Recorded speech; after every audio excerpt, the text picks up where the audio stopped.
Урматтуу бекендештер, мен сиздерге бүгүн чоң тарыхый табылга жөнүндө кеп кылам. Анын автору Айда Кубатова менен маңдайтеске отурам. Кеп эмне жөнүндө болот? Бизге Рухеш каналына катталыңыздар, бармак басыңыздар, башкара менен бөлүшүңүздөр. Ошондо биздин коомдогу эки лагерге болгон бөлүнгөн түшүнүктөр журулушат.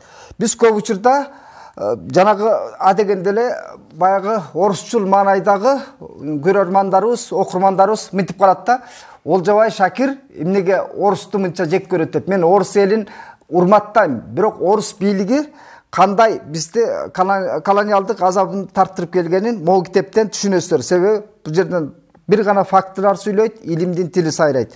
Мен могу жерден суроо башында окуп берейин, Айда, уруксат этсеңиз. Жана жажичилердин агартуу жаатындагы иш-аракеттери Кыргызстандагы жана жаңы усулдук мектептер жөнүндө. Бул жөнүндө кыргыз коомунда маалыматтар өтө жетишсиз. Могул китеп болгону 500 тираж менен чыгыптыр. Коомго кеңири жайла элек. Ошондуктан бул китепке кызыккандар болсо, комментарийдин түбүнө жазып койсоңуздар, колуңуздарга бергенге бул маалыматтарды сизде баардык коомчулукка кенен жеткиргенге аракет кылабыз. Эми бир суроону окуйм бул жерде. Көп учурларда Октябрь революциясынын жеңишине чейин Орто Азия эли туташ сабатсыз болгон деген пикирлер өкүм сүрүп келген. Чындыгында бул мезгилде, башкача айтканда, 20-кылымдын башында Түркистан аймагында бир катар орто кылымдардан бери келе жаткан мусулман мектеп, медреселер болгон. Өз учурунда бул окуу жайлардан дүйнөгө атагы тараган аалымдар, философтор, акындар, башкача айтканда мусулман ренессансы деп аталган маданияттын бешиги болгондугу көпчүлүккө маалым. Эми сөз өзүңүздө. Ушуну улай берели, ушуга карай. Рахмат Олжобай. Чындыгында бул Орто Азия аймагы, жосу Борбордук Азия аймагы тарыхы тереңге кеткен аймакта. Бул жерде жана сиз айткандай мектеп медреселер болгон. Анан жанагы биз кийинки изилдөөлөрдө айтылгандай жаңы усулдагы мектептер жөндөн эле мындай пайда болуп калган эмес да. Анын пайдубалы болгон. Себеби дегенде бизде көптөгөн жерлерде мындай айрыкча отурукташып калган жерлерде мектеп медреселер көп болгон. Ал эми көчмөн элинде мындай башкачараак маанайда айтсак болот. Жаңы усулдагы дегендер биздин көрөрмандарга түшүнүктүү да болсун. Себеби светтик багыттагы билим берген. Кадимки алгебра, геометрия, стилистика дегенде сабак кириптир, тарых жана башка. Бул мындайда ушул Россия империясынын курамына кошулгандан кийин, албетте бул Россия империясы алгач келгенде бул өздөрүнүн чиновниктерин жергиликтүү элдин тилин билгиле деген дагы өзүнчө мындай буйруктар чыкканда, ошол жергиликтүү элдин тилин билген администрацияда иштеген адамдардын айлыгын дагы жогорулатышкан учурлар болгон. Бирок албетте бул жетишсиз болгон. Ошондуктан жергиликтүү элдин өкүлдөрүнөн өзүнө мындай кызматкерлерди же төөлдөр даярдаш үчүн жана орус түзө мектептерин ачып башташкан. Орус түзө мектептери бул жөн гана баягы элдин сабатын жоюп, анан өздөрүнө баягы майда чүйдө иштерди, жолсу жергиликтүү элди менен Россия империясынын администрациясынын ортосундагы котормочулук милдетти аткарган гана чиновниктер даярдай турган мектеп болгонда, ошол учурда Түркистан аймагында, же болбосо Россия империясы, жалпы эле Россия империясынын аймагындагы мусулмандардын арасында бир мындай бир козголуу башталган. Бул ошол мезгилде ошол калктарды, айрыкча мында татар элдери, себеби алар баягы Европа менен тааныш, Россиянын билим берүүсү менен тааныш болушканда, ошо Волга боюнда Марджани, Каюм Насыри деген агартуучулар чыгып, алар мектепти реформалаш керек деп. Түрк тилдүү элдердин интеграциясын кеңейтүү. Булар кандайча реформалаш керек? Бул баягы диний эле багытта эле сабак беришкен да, билесизби? Канча жыл бою Куранды гана окуганды үйрөнүшкөн да. Эми ошол Куранды окуудан башка дагы ошол мезгилдеги кадимки эле бүгүнкү күндө мектепте окуткан предметтерди дагы окутууну көздөп башташкан. Керек болсо бүгүнкү мектептерде жок предметтерде окулуп атпайбы, жана логика, стилистика деген сабак, демек жазуу маданиятын үйрөтүү да. Ошону жана мен айткан Волга боюнда Каюм Насыри, Марджани сыяктуулар башташса, аны ишке ашырган Исмаил Гаспринский болгон. Бул Крым татарларынан чыккан бир улуу көсөм десек болор. Мындай бир элдин бир азаматы деп айтсак болот, ошол реформаны баштаган да. Бул болсо диний предметтерден тышкары кадимки светтик предметтерди, математика, география, геометрия, логика, тарых, ушул ал турсун биологияны окутуптур, мындай табияттануу, мындай айткан зоология. Ушул предметтерди мектепке киргизүүнү көздөп, ал окуу китептерин жазып баштаган. Анан бул эски мектептерде окугандар мисалы көп жыл окушканда кээ бирөө 10 жылга чейин созулуп кеткен. Анан ошолордун ичинен деле сабаттуу адамдар чыккан. Мисалы Тоголук молдону айтабыз го. Бул эски мектепте эле окуган. Элдик адабияттын өкүлдөрүнүн баары эле бүт молдолор да, ошо Алдаш молдо, Кылыч молдо. Булар ушул баягы кадимки эле мусулман билим берүүсүнөн билим алган адамдар. А жаңы усулдагы мектептерде бул такыр мындай башкача бир кандай десем, ушул билим берүүдө бир өзгөчө революция деп айтсак болот, бир өзгөчө мындай бир өнүгүүнү жараткан бир көрүнүш болгон да. Капиталисттик мамилелер да болуп турду ошо кезде элечи. Себеби жанагы баймараптар мектептерге каржылык көргөзүп, инвестиция бүгүнкү тил менен айткандачы, анан болгондо да идиректүү балдарды окутуу. Бул окутуп башташканда, Гаспринскийдин методу менен окутуп башташканда, мурун жылдар бою араң эле Куранды окуган балдар 6 айдын ичинде кадимкидей китеп окуганга жарап калышкан, жазганга жарап калышкан. Анан булар тамгаларды араб арабы менен окушканда, анан тамгаларды Гаспринский ошол учурда газетада чыгарган. Тержимандай котормочу деген газета чыгаргандагы тамгаларды ар бир улут, ар бир эл өзүнө ыңгайлаштырган тамгаларды кабыл алыш керек деген. Бул ошол эски көз караштагы молдолордо окумуштай карама-каршылыктар жараткан. Бул тамгалар Куран менен кошо асмандан түшкөн нерсе. Бул муну өзгөрткөнгө болбойт. Бул деген капырлардын мектеби болуп атат деп айтышкан. Ошо реформа кабыл алынып атат да кийин. Бирок Гаспринский алгач мектеп ачат, ошо 1884-жылы Бакчы сарайда ачкан. Ошондо 6 айдын ичинде балдар окуганга, жазганга жарап калган. Бул элдин ичинде ушунчалык бир кубанычты жараткан да. Себеби бала өз алдынча кат жазат, өз алдынча китеп окуйт. Анан ошол ыкманы жайылтып баштаган. Ал ойлойт, бул элдин ушул артта калып жаткандыгы, бул сабатсыздыктын бир көрүнүшү депчи. Сабатсыз эл канчалык сабатсыз болсо, өнүгүү ошончолук артта калат. Туура. Бизге эсиңиздеби, медреселерди бизге түркөйлүктүн, караңгылыктын символундай окутуп келишкенде, молдолорду бир жанагы зулумдук менен эле, көкчүлүк менен сабап окутуп келген деп мектеп партасына биз кулагыбызга кое берип, бир башка альтернатива жок кылыш үчүн ошо жадитчи идеясын тебелеп тепсеп келиштир да, бизге бул маалыматтарды жеткирбейт. Ооба, эски мектептерде балким ошондой да көрүнүштөр болгон, ал жөнүндө да жазгандар көп да, баягы чыбык менен сабап, анан жалаң эле ошо Куранды окута беришкен депчи. Анан жадитчилер булар бир алдыңкы көз караштагы адамдар болгон. Мисалы Гаспринский өзү Исмаил Гаспрал уулу. Ал Европанын баарын кыдырып келген. Австрия, Германия, Испанияга барган, анан Алжир, Тунис, Египет, Турцияга чейин барып, бүткүл билим берүүнү бул өзүнчө бир мындай карап көргөн да, ошонун эң жакшы жактарын алганга аракет кылган. Эң жакшы жактарын алганга аракет кылып, жана предметтерди киргизип баштаган да. Аны жергиликтүү элдер, мисалы, көпчүлүк баягы караңгылыктан тажаган эл, себеби Россия империясына чиновниктер башкарып атат да аларды. Билимдүү, китеп окуп атат, биздики эчтеке менен иши жок дегендей болуп, мындай бир өздөрүнүн алардын астында мындай төмөн сезиши да мүмкүн да. Анан булардын ыкмасын эл тез кабыл алган. Жерлерде тарап баштаган да. Бул китептеги сиз менен бөлүшөр эмоциямдын дагы бири Шабдан Батыр жөнүндө мен терс пикирде элем да, себеби орус падышачылыгына көбүрөөк кызмат кылгандай. Тескерисинче бул жерде жадитчилердин эң көрүнүктүү коомдук саясий ишмердиккен агартуучу катары, Баймарап катары эң чоң инвестиция кылгандардын бири экен. Дүрү Сооронбаев буга чейин биз Кыргызстан маданиятын илгери жарыяладык эле.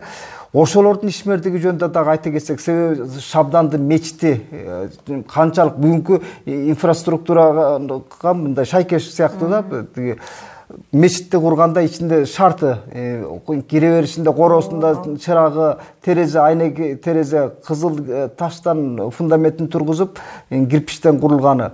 Ошонун баары эмнени туюндат? Мен бир аз мындай артка чегим келет, ушу көчмөн элди айрыкча аябай артта калган, эч нерсени түшүнбөгөн түркө эл катары сүрөттөшкөн. Бози менен эле жүргөндөй сүрөттөшкөн. Чын айтканда кыргыз элинин ичинде деле мындай алдыңкы мындай кыргыздардын элитасы жок деп да айтышкан. Бизде элита деген болгон да. Бизде жана манаптар.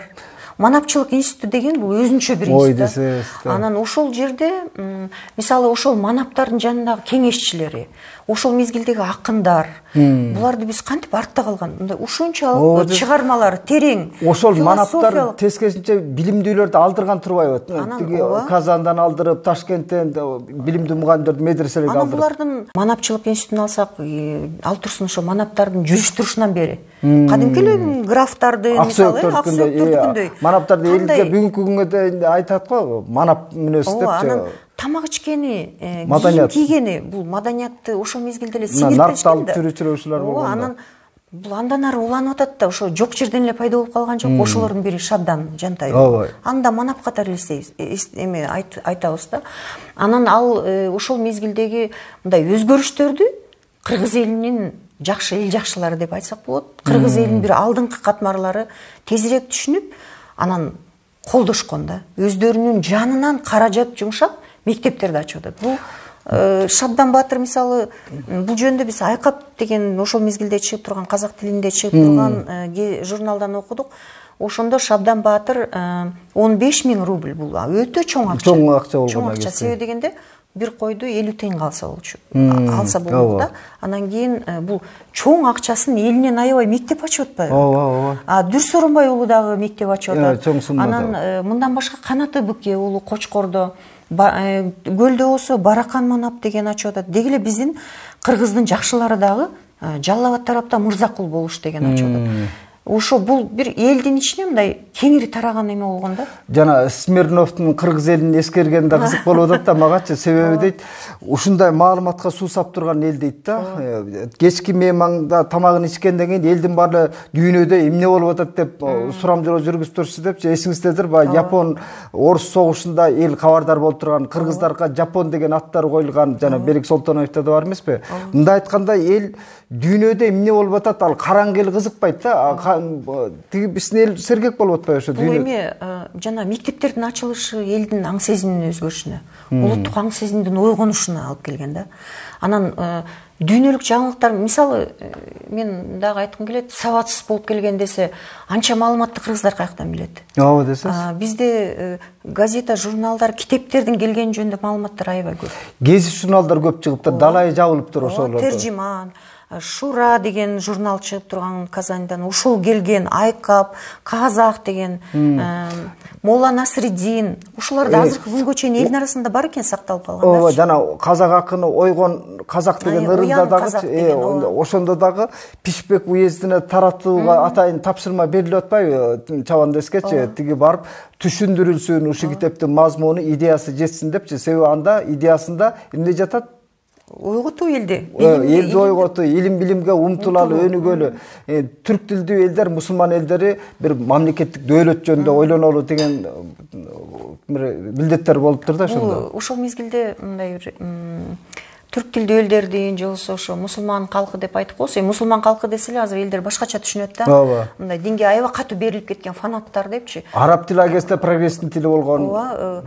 Чындыгында ошол мезгилде ошол жергиликтүү элди башка калктан айырмалашчу мусулман калкы деп аташкан. Анын бул мусулман динине дагы баягы байланыштуу, бирок ошону менен бирге бир мындай иденттүүлүктүн дагы бир белгиси да. Белгилеп эметишкен. Анан сиз айткандай ошол мезгилде ар бир элде, башкырларда, татарларда, казактарда, өзбектерде чыккан эми биздин чыгыштын бир өзгөчөлүгү, чыгыш элдеринин өзгөчөлүгү ыр менен өзүнүн оюн эле акындардын деле бекер жерден чыккан жок да. Ыр менен жазышкан да. Мисалы ошол мезгилде башкырлардын агартуучусу, бул башкыр эли аябай урматтап сыйлайт. Бүгүнкү күндө ушунчалык анын жыл сайын эме Мифтахиддин Акмулла окуулары деп өткөрүп турушат да. Ушул киши ошол 19-кылымдын аягында жазганда башкырттарым окуу керек. Арабызда назандар көп окуу керек. Аңгыра айуаздан Уралдагы курккандай, эй туугандар назанлыктан куркуу керек дейт. Надандыктан коркуш керек. Анан ошондойлорду Магжан Жумабаев деген казактын агартуучусу ал дагы карагым окуу боска жүрмө, оюнга кур каларсың, көңүл берме дейт. Биздин Кыргызстандын аймагында иштеп аткан Сабир Габдилманов деген жазып чыккан да, татар агартуучусу. Уяныңыз, кардешлерим, уяныңыз, качып кетти бакыт деген куяныңыз. Гаяр миллет күчөп кетти бу чиплектен, туяныңыз, биз да кеттик туяныңыз дейт. Ошондой бир чакырыкка үндөшкөн да. Анан бизден кур калган эмес, кыргыздардын ичинен дагычы. Сиздин могу китепте топтолгон эмгектерчи аябай мындай диапазону кеңири экен да. Окурман бир буну окурмандын колуна жеткиргенче шашып атабыз. Сиз буну электрондук түрүндө да берсеңиз уркеш окурмандарына. Мен бир эмени айткым келет. Осунал Сыдыкулов, Кыргыздын биринчи тарыхчысы, ушул дагы элди үндөп жазганырым мага аябай жагат да. Билүүгө Европанын магрифатын талаптанган илимге адыбызатым. Ар кыл түрдүү илимден билүү үчүн окугун колдо дөөлөт болсо күчүң деп. Мен бир изилдөөнү жүргүзүп атканда мен Европаны каяктан билет? Жаңылыш жазып алдыбы? Мына бүгүнкү ошол кездеги жана жаранды коомду бир батышчылдар деп жаман көрүп атпайбы? Биздин эл каймактары ошол 19-кылым, 20-кылымдагы Кыргыздын манаптары, мыктылары деле батышты көздөп келиптир, батышкорлуктар. Ошол мезгилдеги агартуучулар улуттук баалуулуктарды сактоо менен бирге ошо адамзаттын жетишкендиктерин пайдаланыш керек деп чыгышкан. Булар өзүбүздүн баалуулуктарды сактап, бирок ошону менен бирге эле мына биз Европанын болсун, Россиянын болсун, ар бир элдин жетишкендиктерин өзүбүзгө сиңиришибиз керек.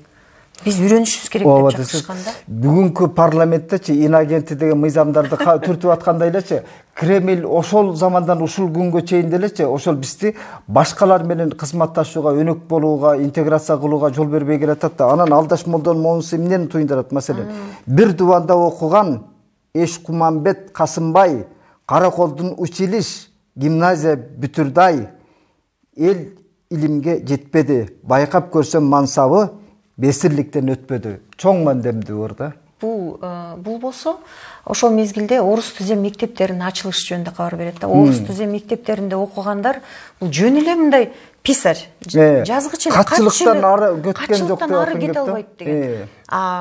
Жадит мектебинин артыкчылыгын аябай белгилешкен да. Бул жадит мектептеринде окуган балдар улуттук сезимдин ойгонушуна, улут деген ким экенин, биз улут үчүн кызмат кылалы деп, миллет, анан магрифат деген бул билим да.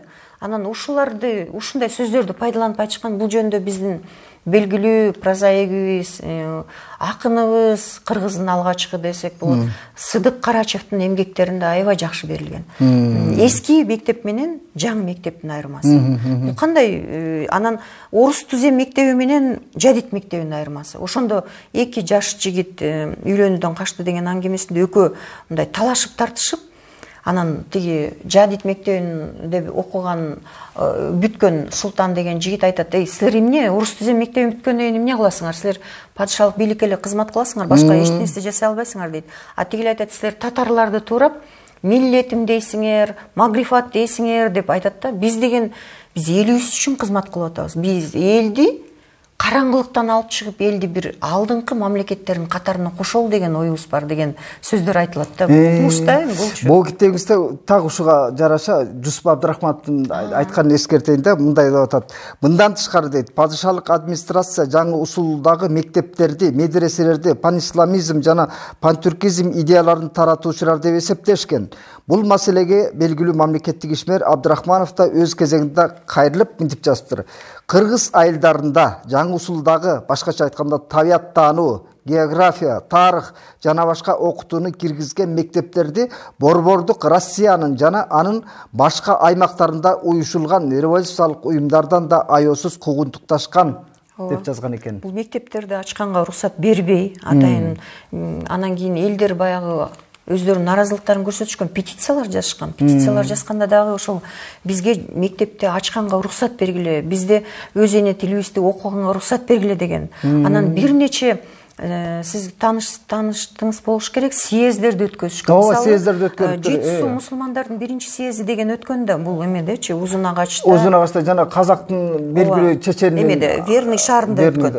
Верный шаарында өтүп, анан ошол жерде булар резолюция кабыл алып, резолюциянын алгачкы пункттарында эле бизге мектеп ачканга уруксат бергиле, анан бияка көчүп келе жаткан переселенецтерди токтоткула деп ушундай. Жана Шабдан петициясында да бир топ. Шабдан петициясында да ушундай. Анда да эскертилген экен. Элдин бир бирдиктүү аракети, жолсу ушундай өтө сабаттуу жазылган кайрылуулар Бул жерден аң сезим да мындай болуп атат, саясий аң сезим башка болуп атат. Колониалдык саясатка такаат берүү да ошол петицияда көрүнүп турганда, жанагы съездерде, курултайларда ушул маселелер. Анан мондай кайрылуулар бул мисалы администрациянын, падышалык администрацияны деле чочуткан, анан буларга аргасыз мындай жооп берүүгө аргасыз кылган да. Алач себеби дегенде булар жөн эле кайрылышкан жок, элдин атынан. Жолсу мисалы жанагы Верныйда өткөн облустук мусулмандардын биринчи съездинде бир 100 киши катышмак, бирок 300 киши катышат. Бул эмне деген күч да. Ошол жерде Закир Вагапов деген биздин Токмоктогу Эгбалия деген эң алдыңкы медресе болгон, ошо Эгбалия медресесинин мудариси, ошол президиумдун төрагасы болуп турган. Анын жанында катчы болуп Ахматбек Койбагаров, бул дагы бир биздин Жети суу аймагындагы юрист, эң бир мындай кандай деп айтсам, сабаттуу адамдар отурушканда мына ушулар ошондой резолюцияларды чыгарышып, бийликке кайрылууларды жөнөтүшкөн. Анан бийлик аларга жооп берүүгө аргасыз болгон. Кээ бир жерлерге уруксат берип баштаган, бирок биз текшеребиз деген, эмне предметтерди окутуп атасыңар, кандай кылып окутуп атасыңар, сөзсүз түрдө биздин көзөмөлүбүздө болсун деген. Себеби элдер аябай кайрылууларды көп жазып жиберишкен да. Ошон үчүн аргасыздан макул болуп башташкан да. Айда бизде азыр деколонизация процесси жүрүп атат, бирок кеч башталып атат да. Ошентсе дагы сиздин мына бул эмгектен улам улуттук иденттүүлүк, аң сезимибизди ойгото турган, улуттук бир түбүбүздү, тарыхыбызды окута турган бирден бир маалымат болуп атат да. Көпчүлүгү мектеп партасындагы гана эсир тарыхын билет, ошонун ченинде гана талашат да. Жок, орустар болбосо биз улут болбой калмакпыз, Афган болуп калмакпыз, Афганистан болуп калмакпыз. Эмнеге ошондой чочулоолорго бир чек кое албайбыз? Илимий чөйрө, чыгармачыл чөйрө качан жазычылардын идеясын коомго кеңири жайылта алабыз? Аябай жакшы суроо. Биз бүгүнкү күндө бул маалыматтар балким жетишсиз болгондугунан деп ойлойм да. Себеби дегенде биз көнүп калганбыз, анан кээде айтышат, отурукташкан элдердин маданияты жогору болгон депчи, бирок ар бир элдин өзүнчө, мисалы көчмөн элдин маданияты да бир өзгөчө бир цивилизация да. Анан биздеги агартуучулардын эмгектерин биз кеңири жайылтышыбыз керек да. Ушундай бизде да агартуучулар болгон. Мисалы Ишинал Арабаевди биз алипе жазган адам катары гана көрөбүз. Чындыгында бул ошол жадитчи агартуучу. Мисалы Абдыкерим Сыдыков деле биздеги белгилүү тарыхый инсандардын көпчүлүгү эле башында ушул жадитчилердин аракети астында дагы жана улуттук аң сезим калыптанышы ошентип жүргөн да. Ошон үчүн мен ойлойм, бизде мисалы 1924-жылы же Совет бийлиги орногондон кийин мамлекеттүүлүк маселесинин эгерде элдин баары караңгы болсо бул маселени көтөрүп чыкмак эмес да. Биз балким башка элдин курамында эле жок болуп калмакпыз. Бизде элдер канча? Биз кичинекей бир уч элбиз да. Биздин элде дагы өзүнчө мындай сабаттуу адамдардын болгондугу үчүн мамлекеттүүлүк маселесин кошо көтөрүшүп, мисалы казактарда Алаш Ордо партиясы түзүлүп атат да. Кыргызстанда дагы филиалы түзүлүп атат, ошонун бир бөлүгү. Анан ушул идеялардын көтөрүлүшү, улуттук аң сезим жогорулашы, мамлекеттүүлүк идеялардын пайда болушу, биздеги китептердин чыгып башташы, ушулордун баары ушул агартуучулардын чоң эмгеги да. Биз аларды балким жайылтышыбыз керек. Ошон үчүн элдер балким түшүнүп башташат, бизде дагы ушундай болгон экен дегенчи. Айда мен могул китептен бир чоң суроомо жооп таптым да. Мен мынтип ойлочумда, эмнеге мусулман элдери, түрк тилдүү элдери батыштан артта калып калганбыз депчи. Себеби Россиянын баскынчыл бийлиги баары эле тизгинибизди тартып келтирди. Чыгыш Европада деле Балтика элдери канчалык кысымга каа болуп келди, бирок алар Россиядан бөлүнгөндөн кийин гана өнүгүү жолуна түштү да. Мына биз деле ошол жазыччылардын эң башкы идеясы интеграцияны куруу болуптур, түрк тилдүү элдердин. Анан ошолордон корккон падышалык бийлик дагы, большевиктик коммунисттер дагы. Биз ушуну гана түшүнбөй келаткан жокпузбу? Бул эме да бул негизинен улуттук биримдик, булардын негизги мындай бир кандай десем, бул жасап жаткан иштерин бир мындай жыйынтык катары карасак болот да. Себеби ошол мезгилде бир эле кыргыз же бир эле казак өзүнчө бөлүнүп калган эмес. Булардын өзгөчөлүгү ошол мезгилдеги агартуучулар ушунчалык бир жакын мамиледе болуп, биринин жазганын бири ушунчалык бир чыдамсыздык менен күтүп, кыз алышып, кыз беришке, мисалы Төрөкул Айтматовдун бабичеси деле, ошо Нагима апабыз деле ошо татар агартуучулардын кызы болуп атат да. Анан аялдарга билим берүү маселесин да көтөрүп чыгып атышпайбы буларчы? Десес, ошто мектепте болуптур, ошо тиги канча санын эстеп. Аябай чоң маселе да. Чоң өсүш болчу да. Исмаил Гаспринский, мисалы, мен ошону көп кайталап айтып жүрөм. Исмаил Гаспринский айтканда, мисалы, эркектерге билим берсе, ал өзү үчүн пайдаланат дейт. Өзүнүн карьерасы үчүн пайдаланат. Аялдарга билим берсе, бул коомду өзгөртүүгө алып келет. Себеби деген аял эне өстүрөт да балдарды. 5-6 балага өзүнүн билимин үйрөтөт, өстүрөт, тарбиялайт. Эгерде жөнөкөй аялдар караганда билимдүү аялдар башкача тарбия берет дешкен. Анан буну биздин эле Сыдык Карачев дагы жазып чыккан да. Сыдык Карачев өзүнүн эмгегинде жанагы үйлөнүүдөн качты дегенде Султан айтат да, мен ата-энем айтып эле ушуну ал деп койсо мен алгым келбейт. Мен дейт Курчак сыяктуу бир кызга үйлөнгүм келбейт. Мен билимдүү, мени колдой турган, мага таяныч бере турган, мени түшүнө турган аялга үйлөнгүм келет дейт. Бул эми бүгүнкү күндөгү кээде биздин жигиттердин деле көз караштары башкача. Ошол мезгилдеги жаштардын көз карашы такыр башкача болот да. Мен китептеги бир сүрөттү экрандан мүмкүн болсо көргөзүп коеюн окурмандарга. Шабдандын медресесичи мындай элестетип көрүңүздөр. Ошол 20-кылымдын башындагы медресенин курулушу.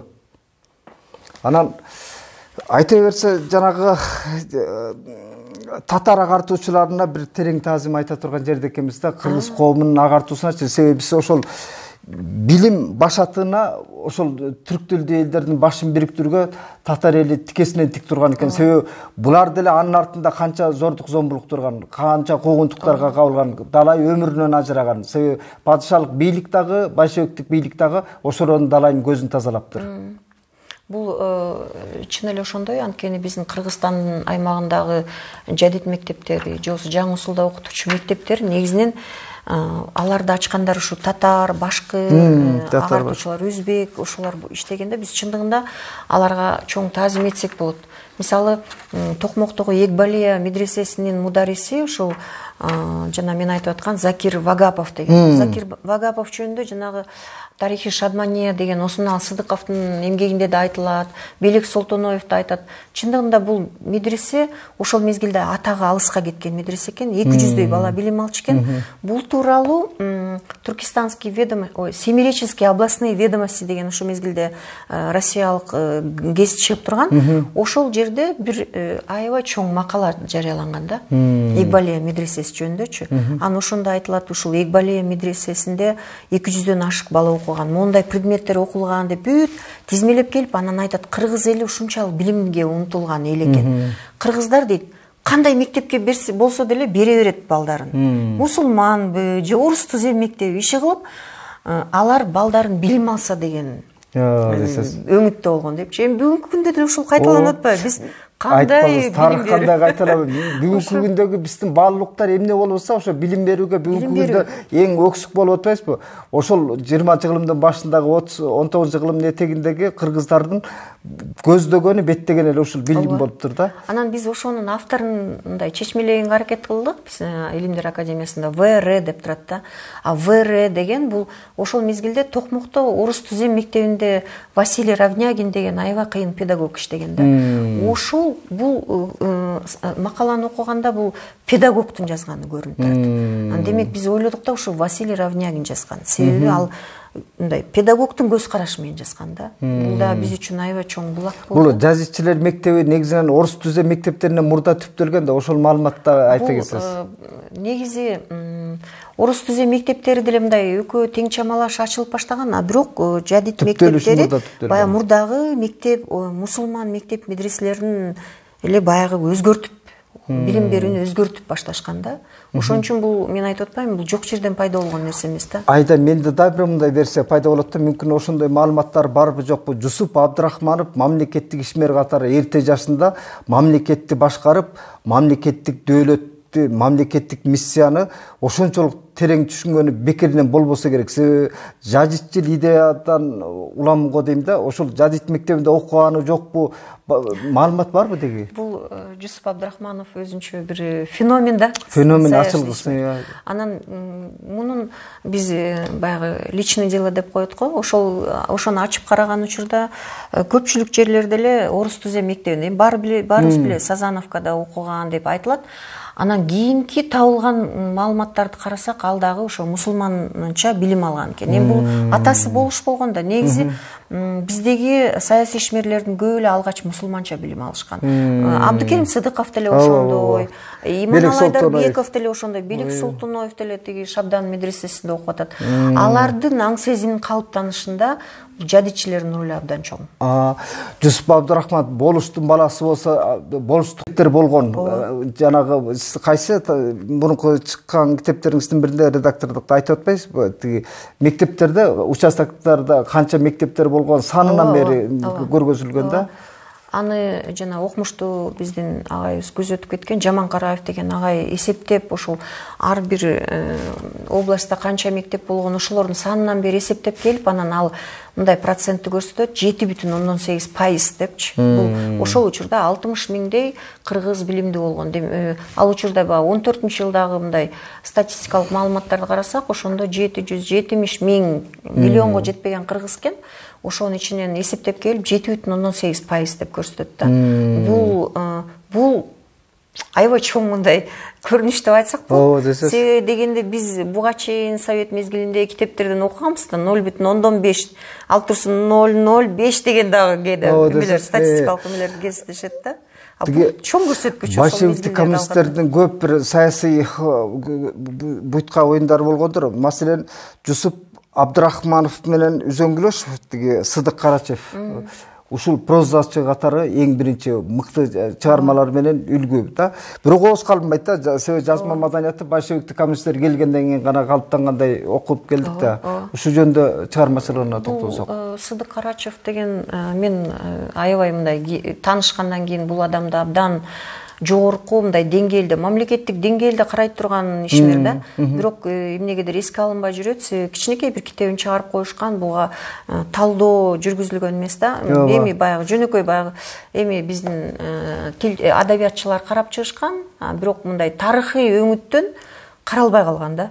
Анын чыгармалары адабий өңүттөн деле алышкан жок да. Себеби адабият анында чыгармаларында конфликт болуп атпайбы, психологиялык конфликт, келишпестик. Анан мен ошолор менен таанышкан, Сыдык Карачев менен таанышкан учурда бул жана Борч деген пьесасын эмгиче биз таппай жүрөбүз. Жок, адабиятчылардан деле сурадым. Бирок Борч деген бул бир мындай содагерлер жөнүндө жазган пьесасы экен. Анан ошону караколдо ал турсун коюлган деп айтат. Биз жадитчилерди изилдөөчүлөр менен кездешип калам да, мен Борбордук Азиядагычы. Ошондо көбүнчө бул Бехбудинин Падар куш деген отцы убийства, атасын өлтүргөнү бала жөнүндө жазган пьесасын ушунчалык баалашып, мына Борбордук Азиядагы алгачкы пьеса деп ал турсун көрсөтүшүп, ушу күнгө чейин театрга коюшат да. Сыдык Карачевдики эске алынбайт. Сыдык Карачев биздин Кыргызстандагы ошол мезгилдеги эң алгачкы пьесасы бул Сыдык Карачевдики деле ошол коюлгандыгы жөнүндө маалыматтарга ээ болуп атабыз да.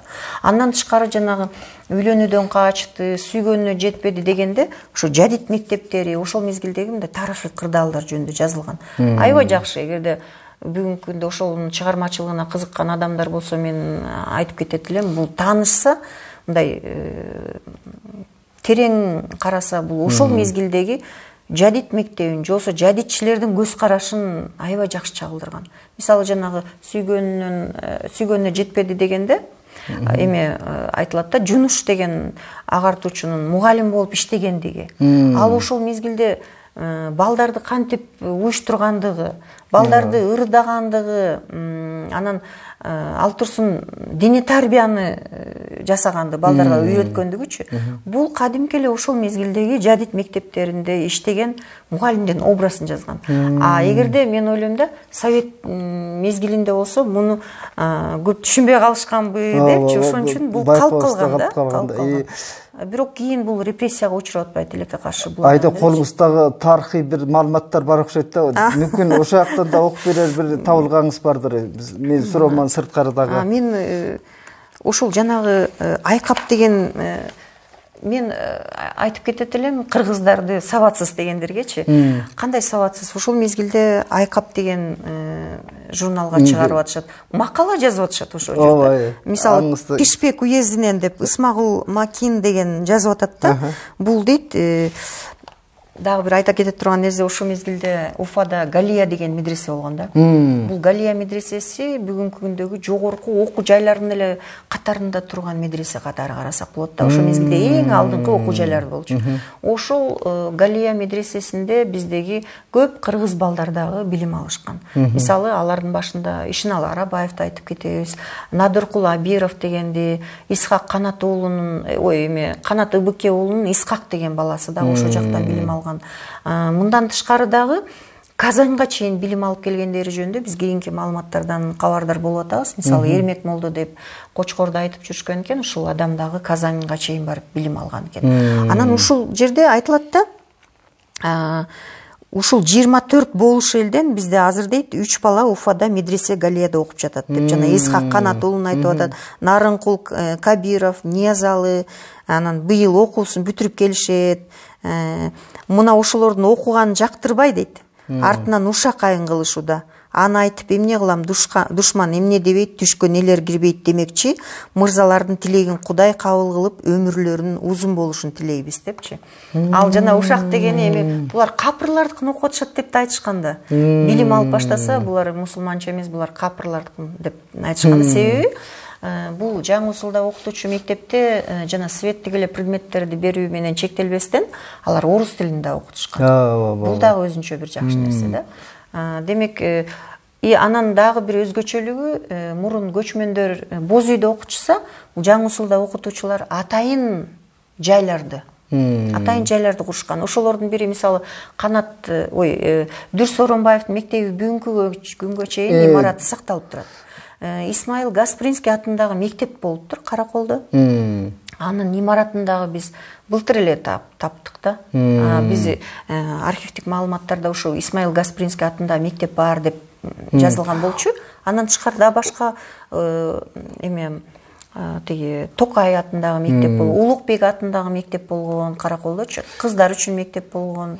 Биз улуттук баалуулук десе эле сөзсүз эле өзүмчүл болуп, өзүбүздүн эле ысымдагы ата бабаларга басым койбой, ошо Исмаил Гаспринскийдин эмгектеричи кыргыз коому үчүн эң чоң роль ойногон да. Себеби көрөнгөсүн, улуттун көрөнгөсүн даярдаган ал агартуучуларчы. Мен дагы бир нерсе айткым келет. Бул Исмаил Гаспринскийдин биздин жергиликтүү эл менен жосо жанагы айткандай татар, башкыр агартуучулар деп атпайм, ошолор менен түздөн түз байланыш жөнүндө айтып койсом болот да. Себеби дегенде Исмаил Гаспринский көзү өтө электе эле, көзү тирүү кезинде Караколдо мектептин атын беришкен экен да. Анан Түркистанга ал 2 жолу келип кеткен экен. Ошондо кээ бир маалыматтар боюнча, билбейм, бирөөлөр айтат келип кеткен дейт, бирөөлөр айтат ушул Бекбуди анын эң жакын адамы болгон да. Жана Махмуд Кадыша Бекбуди бул өзбек элинин агартуучусу. Буну ушунчалык жогорку деңгээлде азыр изилдөөлөр жүрүп жатат, ал жөнүндө фильмдер тартылып атат. Анан ошол адамдан ушул өзүнүн